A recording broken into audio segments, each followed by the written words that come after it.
嘉义县社会处表示，县内有真侪民众需要社区的中照服务。县内18间日照中心，其中有9间已经通过防疫计划审查，对日开始就会当开始照顾视托人啊。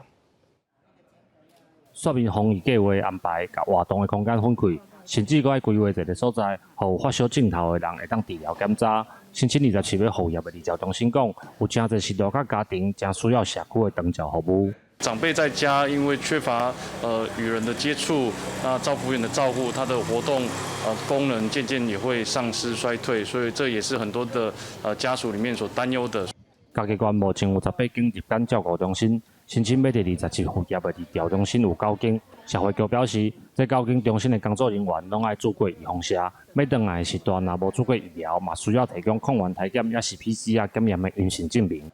我们工作人员跟住民的一个疫苗的接种率有没有达到80%？第二个就是它的一个健康管理，以及那个空间环境的一个配置跟后续的一个维护情形。社会局表示，社区日照中心的复业会当照顾一寡适龄的时段，嘛，互因的家庭会当休喘一下，会随时来检查县内所有日照中心的防疫管理，保护工作人员甲时代的健康。记者林慧婷，嘉义报道。